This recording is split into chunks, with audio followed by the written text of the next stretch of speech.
पूरे चैप्टर में आपको क्या क्या पढ़ना है, तो सारी चीज़ें हमने क्लियर कर दी। अब आप इसको पढ़ के नोट्स बना लेंगे सारी चीज़ें, और आप इस वीडियो को अपने दोस्तों में भी ज़्यादा से ज़्यादा शेयर कर देंगे, जिससे कि बच्चे जो आपके हैं, आपके दोस्त हैं, वो इन टॉपिक्स को पढ़कर एग्जाम में अच्छे मार्क्स लेकर आए, क्योंकि आगे आपका एग्जाम आने वाला है। तो उस एग्जाम की को नज़र में रखते हुए हमारी टीम आपको सारे क्वेश्चंस प्रोवाइड कराती रहेगी। आपके क्विक रिवीजन जो चैप्टर आप पढ़ चुके हैं उनको भी एक बार और रिवीजन करा लेंगे। छोटे छोटे की पॉइंट्स भी हम आपको ध्यान देते हुए चलेंगे, जैसे कि मैंने यहाँ पे ध्यान दिया है। इसी तरह केमिस्ट्री में, मैथ्स में, बायोलॉजी में, हिंदी एंड इंग्लिश में आपके की पॉइंट्स जो हैं वो आपको मिलते रहेंगे, जिससे आपकी तैयारी और बेहतर हो जाए। बस आप नमस्कार, जय हिंद प्यारे बच्चों, क्या हाल चाल है। आई होप आप सभी लोग बहुत अच्छे होंगे। आप सभी का ड्रीम बोर्ड अनुराग सर वाले चैनल में मैं आप सभी का स्वागत करता हूं। आज हम लोग इलेक्ट्रोस्टैटिक्स, विद्युत आवेश तथा क्षेत्र का क्विक रिवीजन करेंगे। मात्र 15 मिनट में हम आपको ये बताएंगे कौन कौन से फॉर्मूले आपको याद करने हैं, जो आपके एग्जामिनेशन में काम आएंगे, ऑब्जेक्टिव क्वेश्चन में काम आएंगे, शॉर्ट आंसर में काम आएंगे, और अगर इन फॉर्मूले को आप तैयार कर लेंगे तो न्यूमेरिकल भी आपके सॉल्व हो जाएंगे। तो बिना आपका समय वेस्ट करते हुए हम लोग अपने क्लास की शुरुआत करते हैं। तो प्यारे बच्चों, स्टार्टिंग हम लोग इस चैप्टर की करते थे आवेश से। आवेश में हमने आपको पढ़ा है कि आवेश का क्वांटम सिद्धांत कहता है कि आवेश Q बराबर Ne प्लस माइनस Ne के इक्वल होता है, जहां N नंबर होते हैं और E इलेक्ट्रॉन पर आवेश होता है, और इलेक्ट्रॉन पर मिनिमम आवेश 1.6 × 10⁻⁻19 होता है। अल्फा कण पर आवेश 3.2 × 10⁻⁻19 होता है, और अगर द्रव्यमान की बात करेंगे तो 4 × 1.67 × 10⁻27 किलोग्राम के बराबर अल्फा कण पर चार्ज होता है। लेकिन अगर इलेक्ट्रॉन पर हम बात करते हैं द्रव्यमान की, तो 9.0 × 10⁻31 किलोग्राम या 9.1 × 10⁻31 किलोग्राम आप याद कर लेंगे। आवेश के दो प्रकार होते हैं, धनावेशित और ऋणावेशित। धन आवेश में प्रोटॉनों की संख्या अधिक होगी और इलेक्ट्रॉनों में कमी होगी, और ऋण आवेशित में इलेक्ट्रॉनों की अधिकता होगी और प्रोटॉनों की कमी होगी। आवेशन की कुछ विधियां थी जिसमें हमने आपको पढ़ाया था, जब हम पूरी तरह से आपको एक्सप्लेन कर रहे थे चैप्टर घर्षण के द्वारा आवेशन, जिसमें आवेश की जो प्रकृति होती है वो विपरीत होती है, एक में धन आवेशित और एक में ऋण आवेशित, और हम आपस में उनको रगड़कर आवेश उत्पन्न कर सकते हैं। चालन द्वारा आवेश, जब हम एक चालक पदार्थ को एक अचालक के साथ स्पर्श कराते हैं, तो स्पर्श कराने में एक ही प्रकार के आवेश दोनों में ट्रांसफर हो जाते हैं, उन्हें चालन द्वारा आवेशन कहा जाता है। प्रेरण द्वारा आवेशन में आवेश को हम केवल थोड़ी दूर पर रखते हैं, जिससे वो प्रेरित होकर अपने अंदर आवेश की संकल्पना कर लेते हैं, जिसे प्रेरण द्वारा आवेशन कहा जाता है। अब बात करते हैं कूलाम का नियम।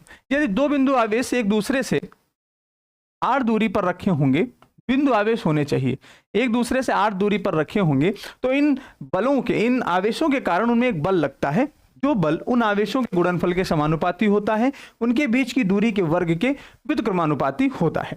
और ये अगर समानुपाती चिन्ह हटाते हैं तो एक के कांस्टेंट लग जाता है, नियतांक मान हो जाता है, जिसका मान होता है 1/4πε0, जिसका टोटल आंकिक वैल्यू होती है 9 × 10⁹। अगर एप्सिलॉन नॉट की बात करें तो इसे निर्वात की विद्युतशीलता कहते हैं, और निर्वात की विद्युतशीलता का मान 8.85 × 10⁻12 कूलाम स्क्वायर प्रति न्यूटन मीटर स्क्वायर, या इसे फैरेड प्रति मीटर भी कहा जाता है। बिहार बोर्ड में ये बहुत इंपॉर्टेंट है, क्वेश्चन पूछा जाता है। अगर अगली हम कॉन्सेप्ट की बात करते हैं, वैद्युत क्षेत्र क्या है, तो वैद्युत क्षेत्र किसी एकांक आवेश के कारण चारों ओर का वह क्षेत्र जिस पर एक बल का अनुभव होता है उसे वैद्युत क्षेत्र कहते हैं। तो वैद्युत क्षेत्र E बराबर F/Q, इसका मात्रक होता है न्यूटन प्रति कूलाम या वोल्ट प्रति मीटर, इसे हम पढ़ते हैं। उसके बाद इसकी विमा होती है mL/T-3A-1। रेखी चालक तार के कारण आपका जो आवेश होता है, ये वैद्युत क्षेत्र होता है KQ/R² sin⁻1 + sin⁻2। एक ये आपका फॉर्मूला होता है, इसको आप याद कर लीजिएगा, कभी कभी आपके एग्जामिनेशन में आता है, और मैग्नेट वाले चैप्टर में भी ये बहुत इंपॉर्टेंट है, जहां पूछा जाता है। वलय के कारण अगर देखा जाए तो हम लोग लिख सकते हैं E बराबर KQA/A² + x² की पावर 3/2, ये आपका फॉर्मूला होता है वलय के कारण। और वलय पर अगर मैक्सिमम आपसे पूछा जाए कि E का मान मैक्सिमम कब आता है, तो आप याद रखिएगा जब रेडियस का मान a/√2 हो जाता है, तो E का मान महत्तम आ जाता है। और अगर हम R की वैल्यू या X की वैल्यू 0 कर देते हैं, X की वैल्यू को 0 कर देंगे, तो यहाँ आप ध्यान रखिएगा E का मान 0 हो जाता है, यहाँ पर हम लोग X लिख देते हैं, ठीक है, KQX/A² + x² की पावर 3/2, ये आपका फॉर्मूला हो जाता है। बिंदु आवेश के कारण वैद्युत क्षेत्र की जो तीव्रता होती है वो KQ/R² होती है, और K की जगह पर 1/4πε0 का हम इस्तेमाल करते हैं, और इसकी वैल्यू जो होती है 9 × 10⁻9। अगर ग्राफ की बात अगर आपसे सवाल करता कि ई और आर स्क्वायर में जो ग्राफ बनेगा वो याद रखिएगा अति परवलयाकार का ग्राफ बनेगा। ये भी क्वेश्चन आपके एग्जामिनेशन में पूछा जाता है। बात इतनी क्लियर हो गई। अब आते हैं इसी पर अच्छी स्थिति पर और निरक्षी स्थिति पर वैद्युत क्षेत्र की तीव्रता। तो अच्छी स्थिति पर E बराबर 1/4πε0 2p/r³। जहां पर अगर हम P की बात करें तो P की जगह पर लिखते हैं Q इंटू 2L, यानी ये वैद्युत द्विध्रुव आघूर्ण होता है और जिसका मात्रक कूलाम इंटू मीटर होता है, ठीक है। और इसकी दिशा -q से प्लस q माइनस से प्लस की ओर होती है। और निरक्षीय स्थिति पर वैद्युत क्षेत्र की तीव्रता E बराबर 1/4πε0 p/r³ होता है।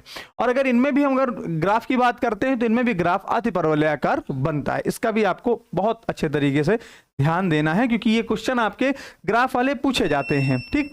दूसरी चीज अगर हम गाउस की प्रमेय देखते हैं तो गाउस की प्रमेय सबसे पहले किसके लिए मानी जाती है? बंद पृष्ठ के लिए। तो किसी भी बंद पृष्ठ के भीतर से निकलने वाला कुल वैद्युत फ्लक्स उस पृष्ठ के भीतर रखे Q आवेश के 1/ε0 गुना होता है, जिसे हम लोग phi से रिप्रेजेंट करते हैं। तो phi E बराबर integration vector E dot ds is equal to Q/ε0। और यहां पर कहीं कहीं आपसे क्वेश्चन भी पूछ लेता है कि E है और जो डॉट ds है वेक्टर, अगर इसको हम वैल्यू को फाइंड आउट करते हैं तो ये E ds cos थीटा भी आता है। इसको भी आपको तैयार कर लेना है, आपका ये इंपॉर्टेंट क्वेश्चन बनता है। अगर हम अनंत लंबाई के कारण चालक तार के कारण वैद्युत क्षेत्र की तीव्रता को देखेंगे तो ये E बराबर 1/4πε0 λ/r हो जाता है। इसको भी आपको तैयार कर लेना है। अगर आपसे पूछता है कि इस पर जो ग्राफ बनेगा E और R का कैसा बनेगा, तो ये भी आपका अति परवलयाकार बनेगा, अति परवलयाकार ग्राफ बनेगा। समतल चादर के कारण आपसे पूछेगा कि ग्राफ बताइए, तो पहले समतल चादर के अगर दोनों तरफ वैद्युत क्षेत्र की तीव्रता निकालनी है तो E बराबर σ/2ε0 होता है।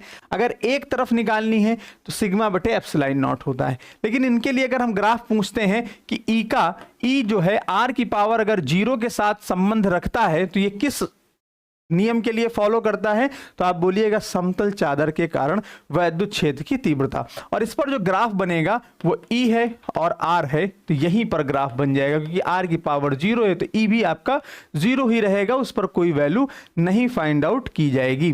इसको आपको बेहद अच्छे तरीके से तैयार कर लेना है। और अगर यहाँ पर नेक्स्ट पॉइंट हम आपसे डिस्कस करेंगे तो फ्लक्स के बारे में डिस्कस करेंगे कि फ्लक्स क्या होता है। तो फ्लक्स आपका हो जाएगा वेक्टर E डॉट ds। तो वेक्टर E डॉट ds देखेंगे तो इसे E ds cos थीटा भी कहा जाता है, ठीक है। वैद्युत बल रेखाओं से एक क्वेश्चन आता है कि वैद्युत बल रेखाएं कभी भी एक दूसरे को नहीं काटती हैं क्योंकि कटान बिंदु पर दो दिशाएं प्रदर्शित होती हैं, जो कि वास्तव में असंभव होता है। ये भी आपको कंडीशन रेडी कर लेनी है। उसके बाद अगर हम आपसे बात करें कि इनमें और पॉइंट ऐड किए जा सकते हैं, बिल्कुल। जैसे अगर मान लो थीटा बराबर हम क्या करते हैं 0 डिग्री, तो थीटा बराबर जैसे ही हम 0 डिग्री कर देंगे तो याद रखिएगा कि फाई ई की जो वैल्यू आ जाएगी वो मैक्सिमम आ जाएगी, और जो मैक्सिमम वैल्यू होती है वो आपकी आ जाएगी E डॉट ds, या आप इसको केवल E ds भी लिख सकते हैं, ठीक है। अगर हम ऐसा कह दें कि थीटा की जो वैल्यू है बच्चा वो 90 डिग्री आ जाए तो कुल जो फ्लक्स आपका निकल के आएगा वो 0 आ जाएगा, क्योंकि 90 पर वैल्यू कॉस की 0 हो जाती है, तो पूरा आपका फ्लक्स भी 0 हो जाएगा। इसके भी आपको कंडीशन याद रखनी। अगर हम प्लस आवेश के कारण आपसे पूछ लें कि वैद्युत क्षेत्र की जो दिशा होगी वो किधर हो जाएगी, तो E का मान बाहर की ओर हो जाएगा, जब कहां पर अंदर पॉजिटिव चार्ज रखा होगा। अगर यहीं पर निगेटिव चार्ज हम रख दें तो आपका जो वैद्युत क्षेत्र की जो डायरेक्शन होगी वो अंदर की ओर हो जाएगी। इसका भी आपको ख्याल रखना है, क्योंकि ये दो क्वेश्चन यहां से बेहद अच्छी तरीके से आपके पूछे जाते हैं।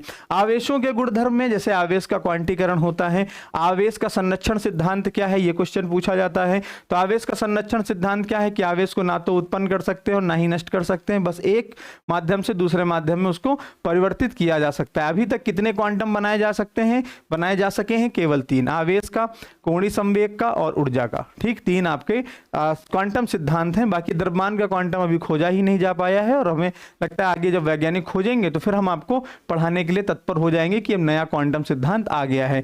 ये भी क्वेश्चन आपको वैद्युत क्षेत्र से मिलता जुलता मिलेगा, ठीक है। तो इलेक्ट्रिक फील्ड एंड जो आपका चार्ज हमने पढ़ाया, तो इलेक्ट्रिक फील्ड एंड चार्ज में ये पूरे कॉन्सेप्ट आपको हमने क्लियर किए कि इस पूरे चैप्टर में आपको क्या क्या पढ़ना है। तो सारी चीज़ें हमने क्लियर कर दी। अब आप इसको पढ़ के नोट्स बना लेंगे सारी चीज़ें, और आप इस वीडियो को अपने दोस्तों में भी ज़्यादा से ज़्यादा शेयर कर देंगे, जिससे कि बच्चे जो आपके हैं, आपके दोस्त हैं, वो इन टॉपिक्स को पढ़कर एग्जाम में अच्छे मार्क्स लेकर आए, क्योंकि आगे आपका एग्जाम आने वाला है। तो उस एग्जाम की को नज़र में रखते हुए हमारी टीम आपको ये सारे क्वेश्चंस प्रोवाइड कराती रहेगी। आपके क्विक रिवीजन जो चैप्टर आप पढ़ चुके हैं उनको भी एक बार और रिवीजन करा लेंगे।